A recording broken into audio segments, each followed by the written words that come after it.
जादुई पहाड़ी की कहानी। बहुत समय पहले एक छोटे से गांव के पास नीलगिरी पहाड़ी नाम की एक रहस्यमयी पहाड़ी थी। गांव के लोग कहते थे कि यह कोई साधारण पहाड़ी नहीं बल्कि जादुई पहाड़ी थी, लेकिन कोई भी यह नहीं जानता था कि उसमें क्या रहस्य छिपा है। गांव में राजू नाम का एक नटखट और जिज्ञासु लड़का रहता था। उसने कई बार बड़ों से इस पहाड़ी के बारे में सुना था और हमेशा यह जानना चाहता था कि वहां क्या जादू है। एक दिन जब सब लोग अपने क्या है और जब सगन सब लोग अपने अपने कामों में व्यस्त थे, राजू ने हिम्मत जुटाई और अकेले ही पहाड़ी की ओर चल पड़ा। जैसे ही राजू पहाड़ी की चोटी के करीब पहुंचा, उसने देखा कि वहां सुनहरी रोशनी बिखरी हुई थी। अचानक जमीन हिलने लगी और एक पुराना दरवाजा दिखाई दिया।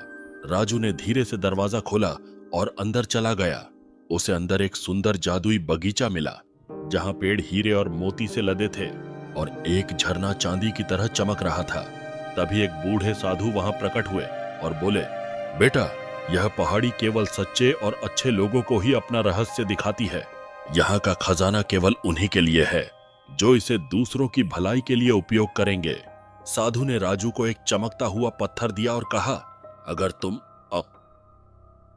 तुम इस पत्थर का सही उपयोग करोगे तो यह तुम्हारी हर मनोकामना पूरी करेगा।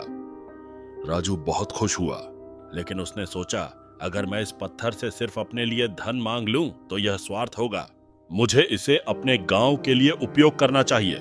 राजू ने पत्थर को पकड़कर कहा, मैं चाहता हूं कि मेरे गांवों में कोई भी गरीब न रहे और सबके पास भरपूर भोजन और खुशियां हों।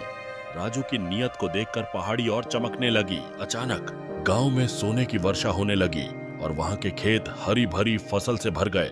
सभी गांव वाले बहुत खुश हो गए और राजू की बुद्धिमानी और नेक दिली की सराहना करने लगे।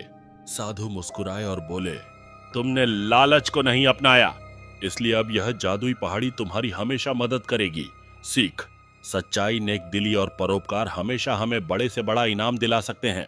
जब हम दूसरों की भलाई के बारे में सोचते हैं तो जादू खुद हमारे साथ होता है।